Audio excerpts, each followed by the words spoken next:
나중에 큰 일꾼 될 수 있도록 격려 많이 해주시기 바랍니다. 우리 사순절 다섯째 주간을 보내고 있습니다. 우리 옆에 분들과 함께 인사 나누겠습니다. 잘 오셨습니다. 지난주는 그 은혜가 내게 족하도다 라는 말씀을 가지고 함께 은혜를 나눴습니다.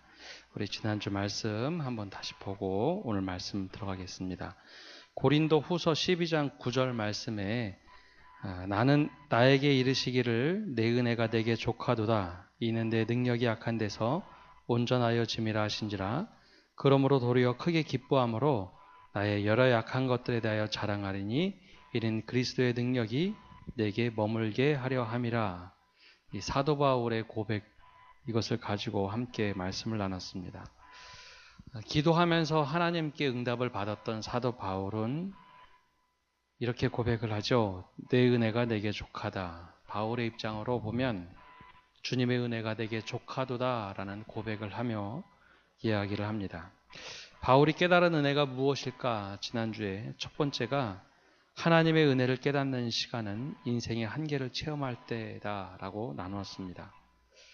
사도 바울이 자랑스럽게 생각하던 것이 있습니다. 태어나면서부터 8일 만에 할례를 받았고 히브리인 중에 히브리인이고 또한 율법의 의로는 흠이 없는 자다라고 스스로를 자랑했지요. 율법에 있어서도 완벽주의자처럼 율법주의자로 살아갔던 랍비였습니다. 세상의 중심이었고 그리고 세상을 호령하던 그 사람, 그가 늘 자랑스럽게 여겼던 그 가치들이 한순간에 무너지는 순간은 바로 다메섹 도상으로 가던 중에 예수님을 만났을 때였습니다. 내가 이것을 붙잡고 살면 구원을 얻고 모든 것이 완벽하다고 했던 율법을 그 순간에는 다 내려놓게 되었죠. 시력을 잃었습니다. 장애인이 된다는 것은 그 회에서 쫓겨남을 의미했죠. 그리고 아무것도 할 수 없었던 그 무기력했던 순간, 아마 바울 스스로도 이 한계를 만나면서 야, 나는 이제 아무것도 아니다 스스로 절망 가운데 있을 때 하나님께서는 그를 찾아오셨습니다. 사람을 보내셔서 그를 만나게 하셨고 그리고 하나님의 손길로 그를 다시 회복시키기 시작합니다. 우리가 인생의 한계를 경험할 때가 있습니다. 내가 선택하던 내가 선택하지 않았던 누구나에게 인생의 한계는 찾아옵니다. 특별히 그리스도인들에게 찾아오는 인생의 한계는 그때 비로소 하나님께서 여전히 나를 사랑하시구나라고 깨닫는 순간입니다. 내가 아무것도 할 수 없다라고 생각이 되면, 내가 생각했던 가치가 깨어지게 되면 스스로 참 절망합니다. 나는 이런 사람밖에 되지 않았는가? 그것이 바로 인생의 한계죠. 나 스스로도 그렇게 보잘것없이 생각할 때 우리 주님은 그런 나를 향해서 사랑한다고 말씀하시고 받아주시는 분이 바로 주님입니다. 우리는 이것을 보고 하나님의 은혜다라고 이야기합니다. 무기력한 내가 되었을 때 나라는 존재를 주님은 부끄럽게 여기지 않습니다. 또 내 스스로 완전히 포기하고 싶을 그때에도 주님은 포기하지 않습니다. 바로 예수님의 그 사랑, 우리가 예수 그리스도를 믿는다고만 고백하면 우리에게 구원을 주시는 하나님의 손길은 내가 무엇을 잘하고 못하고가 아니라 바로 있는 존재 그대로 우리를 사랑하시는 것, 그것이 바로 하나님의 은혜입니다. 그 은혜를 깨달아야 종교인에서 그리스도인이 됩니다. 또 교인에서 성도가 됩니다. 이 은혜가 우리에게 모두 동일하게 내리시기를 간절히 바랍니다. 둘째는 하나님의 은혜를 깨닫는 시간은 지금 상황이 하나님의 섭리라고 깨닫는 바로 그 순간입니다. 바울은 육체에 가시가 있었습니다. 스스로 사탄의 사자라고 불렀죠. 사도로서의 체면, 그리고 병 고치는 은사가 있는 그러한 사람으로서 육체의 가시라는 것은 정말 거리낌이 되는 것이었습니다. 내가 이런 사람인데 좀 자랑하고 싶고, 그리고 환상 가운데 3층 천을 다녀올 만큼 그는 영적으로 체험이 풍성한 사람이었습니다. 조금이라도 자만심이 불쑥 올라올 때 육체의 가시가 늘 찔렀죠. 그것 때문에 사도성에 대한 도전도 받았습니다. 그러니 얼마나 기도했겠습니까? 제발 내 몸에서 이 육체의 가시를 빼달라고 기도하고 기도했습니다. 정말 간절히 그렇게 기도하고 나서 그가 깨닫습니다. 주님의 응답이 바로 거절이라는 것이었죠. 주님께서는 이렇게 말씀하셨습니다. 나에게 이르시기를 내 은혜가 내게 족하도다. 이는 내 능력이 약한 데서 온전하여 짐이라. 정말 간절히 기도하고 기도한 다음에 응답이 거절이었습니다. 네, 놀랍게도 그 순간 사도 바울은 깨닫습니다. 이것이 주님의 은혜이구나 깨닫습니다. 내 은혜가 내게 족하도다. 내 능력이 약한 데서 온전하여 짐이라. 그 음성을 듣고 하나님의 거절임에도 불구하고 역설적이게도 그가 깨달았던 것은 내가 이 육체의 가시 때문에 하나님을 찾고 구하고 내가 교만하지 않도록 늘 겸손하도록 만드는 것, 그것이 하나님의 섭리였다라는 것을 깨닫게 되죠. 우리 상황이 굉장히 힘들 때 마치 사도 바울처럼 육체의 가시가 끊임없이 나를 힘들게 할 때 우리는 비로소 그때 하나님께 간구하고 기도하게 됩니다. 기도하고 기도할 때 비로소 이것이 다 하나님의 은혜였구나라고 고백하는 것이죠. 신방을 하다 보면 많은 성도님들이 하나님의 은혜다라고 고백하는 분들은 참 얼굴이 밝습니다. 저분에게 저런 어려운 시절이 있었는가 할 정도로 얼굴이 참 밝습니다. 그분들은 여전히 지금도 하나님의 은혜다라고 고백을 합니다. 상황을 탓하지 않고 하나님을 탓하는 것이 아니라 이것이 하나님의 섭리였구나 고백하기에 하나님의 은혜를 고백하며 살아가죠. 우리 모두가 그런 하나님의 은혜를 고백하시는 성도 되시기를 바랍니다. 하나님의 은혜를 깨달을 때 나의 약함을 통해 하나님이 역사하시는 통로가 됩니다. 바울의 기도를 통해서 깨달은 것은 내 능력이 약할 때 하나님께서 우리를 온전케 하신다라는 거였습니다. 운동선수들이 흔히 말하는 것, 힘을 꽉 주고 운동하는 것이 아니라 힘을 빼고 운동해야 진정한 운동이 된다라고 이야기하는 것처럼 우리의 믿음도 내가 할 수 있다, 할 수 있다라고 자꾸 이야기하고 내 힘으로만 하려고 할 때 주님께서 오히려 역사하지 못하는 경우가 있습니다. 할 수 있다 하시니 그 찬양을 부르면서 내가 할 수 있다, 그것을 얘기하는 것이 아니라 하나님 없이 내가 다 할 수 있다고 생각하는 그 믿음이 있을 때 하나님은 오히려 제한받으실 때가 있습니다. 바로 내가 힘을 빼야지 하나님의 역사가 나타납니다. 그래서 사도 바울은 내가 연약한 곳에서 하나님의 능력이 나타난다라고 고백을 합니다. 더 나아가서 내 약함을 자랑한다라고 이야기합니다. 내가 약함을 자랑하면 자랑할수록 하나님께서 역사함이 크게 나타나기 때문이죠. 우리는 얼핏 생각하기에 이런 것이 불가능하다고 생각합니다. 이것은 위대한 믿음의 위인들이나 하는 것이다 라고 생각을 합니다. 그 이유는 우리가 그렇게 시도를 해보지 않았고 하나님께 맡기지 않았기 때문입니다. 나의 약함 속에서 하나님의 능력이 나타나도록 우리 자신을 내어보아야, 또 믿음으로 도전해보아야 우리가 그 경험을 할 수 있습니다. 사도 바울은 사도로 살아가면서, 전도자로 살아가면서 이 삶을 평생 살았습니다. 그렇기에 이 고린도 교회에 편지를 보내면서 내가 약함을 자랑한다라고 자신 있게 기록할 수 있었죠. 내가 그리스도를 위하여 약한 것들과 능욕과 궁핍과 박해와 곤고를 기뻐한다고 말합니다. 이는 내가 약한 그때에 강함이 됨을 경험했기 때문입니다. 우리 여기 계신 모든 성도들이 하나님, 내가 약함을 가지고 있을 때, 아니 내가 약하다고 고백할 때 하나님의 역사가 내 안에서 나타나게 하옵소서. 그리스도의 능력이 내게 머물게 하옵소서 늘 고백하며 살아가시는 성도 되시기를 간절히 바랍니다. 오늘 말씀으로 이제 들어와 봅니다. 오늘 말씀은 지난주에 이어서 베드로의 설교 중에 두 번째 뒷부분을 조금 더 말씀을 깊이 보려고 합니다. 베드로의 설교를 통해서 우리가 배워야 할 것이 있는데요. 바로 첫째는 베드로가 전하기를 원하는 사람들에 대한 태도입니다. 베드로는 말씀을 전할 때 그리고 또 복음을 전할 때 그의 태도는 아주 정확했습니다. 즉 적대적인 모습으로 사람들을 대하지 않았다라는 겁니다. 오늘 말씀에 기록된 순간과 예수님께서 죽음과 부활 그 어간은 불과 몇 개월 되지 않는 아주 짧은 기간이었습니다. 나의 스승, 메시아를 떠나서 나의 스승을 십자가에 못 박아 죽였던 사람들을 대할 때 분명히 적대감이 들 수 있죠.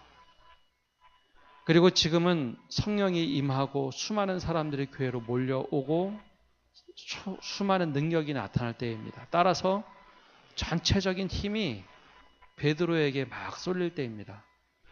힘도 있겠다, 무엇인가 적대적으로 이야기할 수 있겠지만 베드로는 그렇게 하지 않습니다. 17절 말씀을 보면 이렇게 이야기를 하죠. 형제들아 너희가 알지 못하여서 그리하였으며 너희 관리들도 그리한 줄 아노라. 한참 말씀을 전하다가 기적이 나타나서 모여들었던 수많은 사람들에게 이 말씀을 전하다가 중간에 형제들아 라고 이야기를 합니다. 다른 때 같으면 예수님의 표현대로 하면 이 독사의 자식들아 라고 할 것 같은데 그렇지 않았습니다. 형제들아 하면서 아주 친근하게 이야기를 하죠. 그러면서 이야기합니다. 너희가 깨닫지 못해서 예수를 십자가에 못 박아 죽였고 너희 관리들도 그렇게 한 것이니 나는 이것을 모두 경험했다라고 이야기하고 있습니다. 너희가 무지하여서 그리스도를 죽였고 관리들도 무지했다라는 것을 우리가 경험을 통해서 알고 있다라고 이야기합니다. 이 표현은 대단히 완곡한 표현입니다.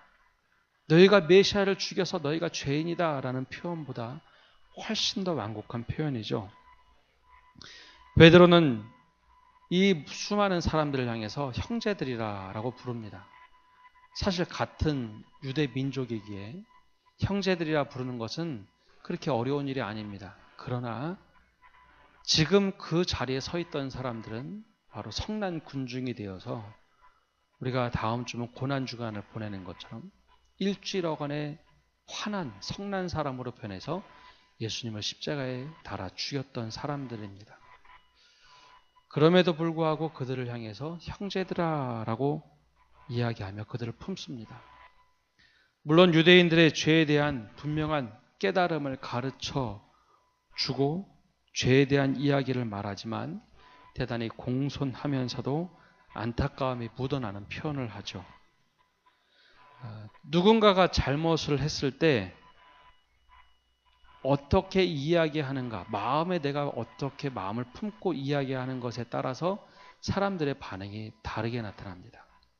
누군가 잘못했을 때 사랑의 마음을 가지고 지적을 하면 야, 이거 정말 이렇게 하면 안 된다라는 것하고 그 죄에 대해서 정말 미워해서 사람이 미워서 야, 그렇게 하면 안 되는데 라고 똑같은 말을 할 때 받아들이는 사람이 다릅니다. 똑같은 표현, 똑같은 내용이지만 어떤 마음을 가지고 이야기하는가 처음에는 이게 무슨 말인가 하겠지만 한 번, 두 번 이야기하면 상대방이 어떤 마음을 가지고 나에게 이야기했는지 분명히 알게 됩니다. 정말 바르게 되기를 위해서 지적을 하면은 받아들이는 사람이 그나마 수월하게 받아들입니다. 그러나 그 사람에 대해서 불편한 마음을 가지고 지적을 하고 비난을 하면 잘못이 있어도 받아들이지 않습니다. 그것은 사람의 기본 본능입니다. 나를 보호해야 되기 때문에 우선 아니다라고 이야기하는 것이 본성입니다. 복음을 전하는 것도 그와 똑같을 때가 참 많이 있습니다. 간혹 그리스도인으로 살아가다 보면 누군가 신앙에 대해서 공격하거나 교회에 대해서 공격을 하면 많은 그리스도인들이 거기에 대해서 처음에는 야 그거 아니다 아니다 하다 결국은 싸우게 되는 경우가 있죠. 사실 그것을 인정을 해도 우리의 신앙이 흔들리지 않고 교회의 권위가 손상되는 것이 아님에도 불구하고 우리가 그것 놓고 막 싸울 때가 있습니다. 또 어떤 경우에는 복음을 전한다라고 하다가 야 너 죄인이야. 그것을 너무 강조해서 상대방이 마음이 확 상하도록 해서 죄인이라는 것을 억지로 인정하려고 할 때가 있죠. 그렇게 되면 죄인이라는 것을 인정하더라도 기분 나빠서 절대 교회 안 옵니다. 속상하거든요. 이것이 보통 그리스도인들이 우를 범할 때입니다. 또 한 가지는 우리는 구원을 받은 사람, 즉 하나님의 자녀라라는 인식이 있어서 하나님을 모르는 사람들에 대해서 약간 하대하는 것. 야, 너희는 구원받지 못한 사람들이다 라고 하는 마치 우리가 유대인이 되어서 말하는 모습이 종종 우리 안에 있습니다. 우리가 예수님을 모르는 사람들에게 죄인이라는 것을 이야기해 주는 것, 깨닫게 해주는 것, 이거 참 어려운 일입니다. 이 복음을 증거하는 것으로만 만족하셔도 됩니다. 그것을 깨닫게 하는 것은 하나님께서 하실 겁니다. 굳이 우리가 이야기하다가 정죄해서는 안 된다는 것이죠. 죄인을 깨닫게 하는 것은 괜찮은 일이지만 정죄해서는 안 됩니다. 한국에 많은 영향력을 준 미국의 신학교 중에 하나가 미국 풀러 신학교입니다. 그 풀러 신학교의 총장을 지냈던 리처드 마우 교수가 복음을 열정적으로 그리고 전했던 이 교수임에도 불구하고 아주 독특한 책 하나를 썼습니다. 2004년쯤에 썼는데요. 무례한 기독교라는 책입니다. 저 책인데요. 그 부제를 보면 무례한 기독교, 다원주의 사회를 사는 그리스도인의 시민 교양. 그래서 리차드 마우라는 학장이 저 책을 썼는데요. 저게 2004년에 한번 썼고 10년이 지나서 다시 개정판을 내놓았습니다. 무례한 기독교, 이 단어가 참 우리한테 무겁게 다가오죠. 이 미국을 연구하며 배경으로 했던 것을 오랫동안 살펴보면서 우리와 참 비슷하다라는 생각을 저 책을 읽다 보면 하게 됩니다. 이 리처드 마우가 그 책에서 어떤 표현을 하냐면 현대의 기독교, 즉 미국에 있는 기독교와 한국하고 유사한데요. 과격한 십자군식 승리주의를 가지고 있다라는 것을 지적을 합니다. 원래 기독교는 십자군 정신으로 살아가면 안 되고요. 십자가 정신으로 살아가야 됩니다. 이 단어 하나 차이인데요. 대단히 큰 차이가 있습니다. 우리는 십자군으로 살아가면 안 되고 십자가 정신으로 살아가야 합니다. 근데 어느 순간에 십자군처럼 살아가고 있다라는 것이죠. 책 한중간에 눈여겨봐야 할 한 대목이 있는데요. 그가 자신이 깨달았던 이야기를 하나 합니다. 기성세대 그리스도인이 가지고 있는 태도는 젊은 그리스도인들과 다른 문화적 토양에서 형성되었다라는 것을 발견했음을 고백을 합니다. 학자의 관점으로 그가 어려서 신앙생활을 하고 신앙 형성을 하게 될 때 문화적 토양이 지금의 젊은 세대와는 달랐다라는 것을 이야기합니다. 리처덤하고 한참 클 때는 미국의 대부흥기 바로 이후 60년대, 70년대였습니다. 그리고 그때만 하더라도 미국의 상당수는 그리스도인으로 살아갈 때였습니다. 당연히 기독교 문화 속에서 살아가고 너무나 당연한 것을 당연하다고 생각을 했는데 지금 현대 젊은이들에게는 그것을 강요할 수 없다라는 이야기를 합니다. 그러면서 과거에는 현실이 아니라 이상으로만 바라봤다면 젊은이들이 훨씬 더 지금은 현실적으로 살아간다라고 이야기를 하죠. 그래서 학교에서도 기성세대 그리스도인들이 논의하는 것 중에 많은 부분은 젊은 그리스도인들을 스스로 소외시키고 있다라는 이야기를 합니다. 그러다 보니 그리스도인 안에서도 서로의 세대의 단절이 돼서 누구를 소외시키고 단절이 되어버렸다라는 이야기를 하죠. 그러면서 기성세대가 혐오와 갈등을 불러일으키고 있는 건 아닌지라는 자성을 합니다. 이 책에서 가장 중요하게 여겼던 것 중에 하나는 제목에서처럼 무례한 기독교라는 이야기입니다. 무분별한 포용주의와 독선적인 배타주의를 다 그 양극단에게 잘못됐다고 이야기하면서도 왜 우리는 언젠가부터 이렇게 독선적인 존재가 되었는가라는 계속해서 그 이야기를 하고 있습니다.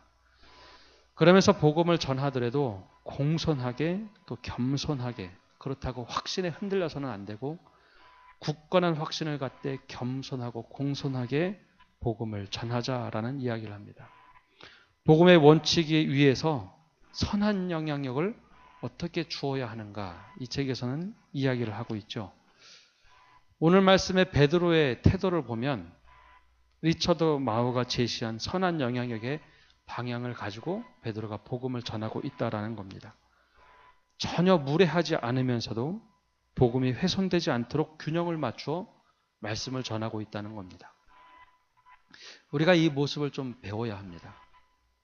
우리가 간혹 무례하게 행동할 때가 있습니다. 그때 베드로는 어떻게 했는가라는 것을 한번 봐야 합니다. 동족 유대인을 무시하지 않으면서도 너희가 메시아를 죽인 것이 너희 잘못이 아니라 무지해서 그렇다. 너희들이 몰라서 그렇다. 그러니 회개를 통하여 하나님께 나아갈 것을 강조하고 있죠. 너희가 그를 죽였으나 그를 하나님께서 살리셨고 너희가 알지 못하기에 이제는 회개하고 주님께로 돌이키면 된다라는 이야기를 하고 있습니다. 이 모든 것이 하나님께서 미리 예언하신 것이니 그 예언에 따라 너희들이 회개하고 돌이켜라 라는 논조로 이야기를 하고 있습니다. 이 균형 잡힌 태도로 인해서 초대교회는 건강했습니다. 여기 계신 모든 성도님들이 굳건한 복음이라는 확신을 가지되 아주 겸손하게 그리스도인으로 살아갈 때 우리 주변에 있는 사람들이 우리를 통하여 예수님을 믿는 그 은혜가 온전하게 나타나기를 간절히 바랍니다. 두 번째는 베드로의 설교에는 환우들을 위해서 기도할 때 어떻게 기도해야 할지를 알려주고 있습니다. 이것은 특별한 말씀이 아니라 이 전체적인 맥락인데요. 베드로가 한 일은 안진뱅이를 고치는 것으로 끝나지 않았고 몰려온 사람들에게 말씀을 전하고 있습니다. 이것을 환우를 위한 기도로 적용해 보면 우리가 기도해야 하는 것, 특별히 우리 아픈 환우들을 위해서 기도하는 것 당연한 일입니다. 그러나 기도의 내용이 있을 때 우리가 낫기를 위해서만 기도하시면 안 되고 나은 이후에 진정한 그리스도인으로 살아갈 것을 위해서 함께 기도해야 한다라는 것입니다. 많은 경우에 다급하면 아픈 환우들을 위해서 치료를 위해서만 기도를 합니다. 치유해 주십시오. 그러면 뭐 하겠습니다. 그러나 베드로의 설교를 자세히 보면 16절에 이렇게 얘기합니다. 그 이름을 믿음으로 그 이름이 너희가 보고 아는 이 사람을 성하게 하였나니 예수로 말미암아 난 믿음이 너희 모든 사람 앞에서 이같이 완전히 낫게 하였느니라. 그리고 나서 19절에 이렇게 얘기합니다. 그 물려든 사람들에게 그러므로 너희가 회개하고 돌이켜 너희 죄 없이 함을 받으라. 이같이 하면 새롭게 되는 날이 주 앞으로부터 이를 것이요 라고 이야기합니다. 베드로가 기뻐한 것, 즉 안진뱅이가 나은 것에 대해서 베드로가 기뻐했다기보다는 지금 수많은 사람들이 몰려와서 복음을 듣고 회개하고 하나님과의 관계가 온전히 회복되는 것, 그것을 위해서 베드로가 더 많은 관심을 가지고 말씀을 전하고 있다라는 겁니다. 아픈 환우를 위해서 기도할 때 그것을 위해서만 기도하시면 안 되고 그 이후를 위해서 기도하셔야 됩니다. 회복이 되었다면 하나님께 정말 쓰임받는 사람이 되도록 그것을 놓고 기도를 하셔야 됩니다. 우리가 막연하게 기도하면서 고쳐주시면 이거 하겠습니다 라고 기도할 때가 있습니다. 이런 사원의 기도를 이야기하는 게 아닙니다. 고쳐주신다면 이렇게 하겠습니다. 그런 기도를 하는 것이 아니라 하나님 회복되면 반드시 이런 사람이 되게 하여 주옵소서. 내가 당사자라면 주님 이렇게 하시면 내가 이렇게 하겠습니다가 아니라 하나님 회복 이후에는 내가 하나님과 더 가까이 가겠습니다. 가정법이 아니라 내가 이렇게 하겠습니다라는 고백의 기도가 필요하고, 우리가 중보 기도를 할 때는 예수 믿지 않는 사람, 그럼에도 불구하고 환우를 위해서 기도할 때는 하나님 이 병 고침을 위해서만 기도하는 것이 아니라 진정으로 하나님의 자녀가 되고 회개의 은혜와 하나님의 자녀되는 축복이 있게 해달라고 기도를 하셔야 되는 것이 맞는 것입니다. 목회를 하다 보면 병 낫기를 위해서 기도하는 경우 참 많이 있습니다. 물론 성도들을 위해서 기도도 하고 가족들을 위해서도 기도할 때, 특별히 그리스도 성도가 아닌 경우에도 기도 요청을 하기에 기도를 합니다. 그러면 반드시 제가 꼭 기도하는 것이 있습니다. 이 병 고침을 위해서만 기도하지 않고 반드시 하나님의 자녀로 살아갈 수 있도록 기도를 합니다. 그것이 또한 중요하기 때문입니다. 육신의 치유를 넘어서 하나님께 나아가는 회개와 변화가 있도록 기도해야지 됩니다. 화장실에 들어갈 때와 나갈 때가 다르다라고 얘기하죠. 치유를 위해서 기도할 때 이런 모습을 참 많이 봅니다. 하나님 이것만 고쳐주신다면 하고 기도하는데 병이 낫고 6개월, 1년 완전히 정상으로 돌아오면요, 대개 그 기도를 다 잊습니다. 그리고 한참 지나서 덜컥 내 마음에 큰 충격이 오거나 다시 건강에 이상이 오면 하나님 그때 기도한 거 제가 잠깐 잊어버렸다고, 하나님 그러시면 안 된다고 보통 이야기를 합니다. 그런데 이 모습을 보면 예수님께서 하셨던 비유 이야기가 정확하게 일치하지는 않지만 이 비유 이야기가 떠올립니다. 예수님께서 귀신 쫓는 이야기를 하다가 한 귀신을 쫓아내고 비유를 들으실 때 귀신이 물 없는 곳으로 쉬기를 구하였으나 그곳에서 갈 바를 찾지 못하다가 다시 집으로 돌아오게 된다라는 이야기를 해주십니다. 그러면서 집에 귀신이 와보니 집이 비고 청소가 되어 있으므로 이에 가서 저보다 더 악한 귀신 7을 데리고 들어가서 거기 거하니 그 사람의 형편이 전보다 더욱 심하게 되느니라 라는 말씀을 하십니다. 이 말씀이 왜 좀 무겁게 다가오냐면 병 고침을 받고 하나님이 없는 삶을 살 때 때로는 우리가 신약 표현으로 하면, 신약 시대의 표현으로 하면 병마가 떠나갔다가 다시 내가 완전히 깨끗하게 된 모습을 가지고 있으나 그 마음의 중심에 주인이 없어서 다시 들어올 수 있다라는 것을 상징적으로 보여주는 말씀이기 때문입니다. 꼭 이렇게 된다는 것이 아니라 주님께서는 이 귀신 이야기를 하다가 이런 비유를 들으셨죠.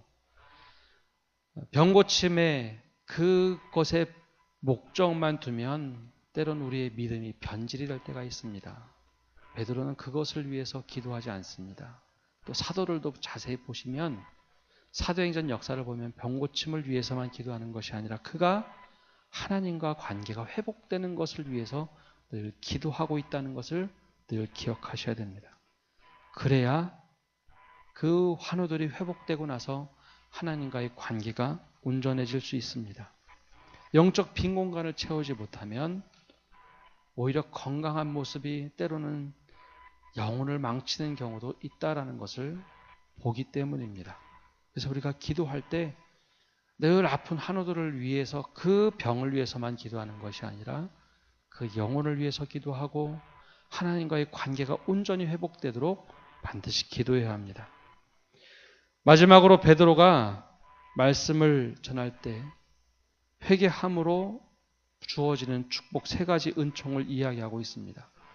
우리가 전도할 때 중언부언하면 안 되고 바로 이런 은혜가 있다라는 것을 이야기할 수 있어야 됩니다. 첫 번째는 죄사함에 대한 이야기입니다. 19절 말씀을 보면 그러므로 너희가 회개하고 돌이켜라고 하면서 첫 번째 이야기하는 것이 너희가 죄 없이 함을 받으라, 즉 죄사함을 받으라라고 이야기합니다. 회개한다는 것은 죄로부터 돌이켜서 하나님께로 가는 것을 이야기합니다. 그때 죄 없이 함이다라고 이야기합니다. 옛날 성경에는 죄 사함이다라고 되어 있죠. 이것은 고대 근동의 문화에서 출발하는데요. 지금은 우리가 잉크로 써서 글씨가 다 남지만 고대 세계에서는 파피루스나 아니면 양피지에 글을 썼습니다. 당시 잉크는 진하지가 않고 산성이 없었기 때문에 글을 쓰고 스폰지 같은 거, 물 묻은 스폰지로 잘못 묻히면 글이 사라지곤 했습니다. 큰 낭패를 보게 되죠. 죄사함을 받는다는 것이 바로 이런 표현입니다. 무죄라는 이야기가 아닙니다. 내가 죄를 졌으나 너 이제 무죄, 그 이야기가 아닙니다. 무죄라고 하면 기록에 남을까요? 안 남을까요? 헷갈리시죠? 재판을 받았습니다. 무죄 그러면 기록에 남지요. 근데 죄 사함이라는 것은 그 기록 자체가 사라지는 것을 이야기합니다. 무죄라는 것을 뛰어넘는 이야기입니다. 그래서 죄 사함이라는 것은 하나님께만 속한 영역을 이야기할 때 죄 사함이다라고 얘기합니다. 사람은 유죄냐 무죄냐 판결할 수밖에 없는 존재지 죄가 없다라고 이야기할 수 있는 존재가 아무도 없습니다. 이건 천적으로 하나님의 영역입니다. 죄 사함을 받는다. 즉 너희가 예수님을 믿고 회개하면 첫 번째 받는 복은 죄 사함을 얻는다라는 겁니다. 죄 자체가 사라졌다라는 것이죠. 두 번째는 19절 하반절에 나오는 것인데요. 이와 같이 하면 새롭게 되는 날이 주 앞으로부터 이를 것이다 라고 이야기합니다. 예전 개역 성경에는 유쾌하게 되는 날이 온다라고 되어 있습니다. 유쾌하게 되는 날이 올 것이다. 주님으로부터 올 것이다 라고 했는데요. 이 표현은 이전 것은 지나가고 보라 새로운 피조물이 되었다라는 말씀하고 같은 말입니다. 근데 재미있게 표현한 것은 새롭게 되는 날이 나에게 지금 딱 주어지는 것이 아니라 주님께로부터 나에게 다가온다는 거죠. 새롭게 되는 날이 내가 출발하는 것이 아니라 주님께로부터 새로운 날이 다가와서 내가 새롭게 변화된다라는 겁니다. 이것이 두 번째 갖는 축복입니다. 바로 예수님을 믿고 내가 회개하면 주님께로부터 새로운 날이 나에게 다가와서 내가 새로운 날 속으로 들어간다라는 겁니다. 이것을 신학적으로 얘기할 때 종말론적이다라고 이야기합니다. 주님이 도래하는 날 내가 모든 것이 새롭게 되어지는 것, 내가 스스로 새롭게 하는 것이 아니라 새로운 날이 저 멀리서부터 나에게 다가와서 내가 이제는 새로운 날로부터 들어가 살아간다라는 겁니다. 세 번째 축복은 20절 말씀처럼 주께서 너희를 위하여 예정하신 그리스도 곧 예수를 보내신다라고 말씀하고 있습니다. 이 말씀은 예수님께서 다시 오시는 그 날이 우리에게 임한다라는 표현입니다. 그 날이 되면 모든 만유가 회복되고 모든 것이 새롭게 변한다. 하나님의 뜻으로 완전하게 이루어진다라는 축복입니다. 우리가 전도를 하려면 우리 안에 지난주에 말씀 나눴던 것처럼 베드로가 얘기한 것처럼 우리 안에 소망에 관한 비밀을 항상 간직하고 있어야 합니다. 누군가가 무엇이라 소망에 관한 이유를 묻거든 우리가 항상 온유함과 겸손함으로 준비하라라고 했는데 조금 더 나아가면 우리가 무엇을 믿는지, 내가 어떤 존재를 믿는지, 내가 예수님을 믿으면서 어떻게 바뀌었는지, 그리고 또한 내가 이 죄사함의 은혜가 어떤 건지, 또 오늘 말씀처럼 내 삶이 어떻게 새롭게 바뀌었는지, 주님과 동행하며 사는 삶이 어떤 삶인지 고백할 수 있어야 합니다. 그래야 우리가 분명한 신앙의 고백을 이야기해 줄 수 있습니다. 베드로가 이렇게 고백할 수 있었던 것은 갑작스럽게 어느 날 이야기한 것이 아니라 주님께 끊임없이 들었던 3년간 들었던 그 제자의 삶, 그리고 주님께서 야 두세 사람 보내면서 야 가서 한번 귀신도 쫓아봐라, 가서 병 고침도 해봐라, 가서 말씀을 전해보아라 하는 끊임없는 훈련의 삶 속에서 그가 몸으로 체험했던 것, 몸으로 익혔던 것을 주님이 계시지도 않은 그 가운데 성령의 임재함 속에 말할 수 있었던 것입니다. 우리 많은 성도님들 위해 이러한 훈련의 과정이 있기를 바랍니다. 그래야 이야기할 수 있습니다. 안 그러면 그냥 내가 행동하는 대로 생각할 수 있습니다. 행동하는 대로 생각하는 것이 아니라 믿음의 생각대로 행동할 때 우리의 믿음이 하나님께서 기뻐하시는 삶이 될 수 있습니다. 말씀을 다시 정리합니다. 베드로는 말씀을 전할 때 아주 겸손함과 온화한 태도로 늘 말씀을 전했습니다. 물론 때로는 격한 감정이 들 수도 있겠지만 내 말 한마디 한마디를 통해서 내 행동 하나하나를 통해서 이들이 변화될 수 있다라는 그 확신 속에 늘 겸손하게 또 온유한 마음을 가지고 전했습니다. 또한 이 말씀을 보면 환우들을 위해서 우리가 기도할 때 그냥 이 현상에 대해서, 즉 낫는 것에만 기도하시면 안 되고 더 나아가서 온전히 하나님과의 관계가 회복되는 것, 영원히 회복되는 것을 위해서 기도하셔야 온전한 기도가 됩니다. 늘 그렇게 기도를 하셔야 됩니다. 그리고 베드로가 회개함으로 주어진 세 가지 은총, 즉 축복에 대해서 이야기한 것처럼 우리도 무엇인가 말할 때 분명한 메시지가 있어서 메시지를 가지고 말을 해야 합니다. 그렇지 않으면 중언부언한 이야기를 할 때가 있습니다. 그래서 늘 준비되어서 전하는 성도를 되시기를 간절히 바랍니다. 우리 함께 기도하겠습니다.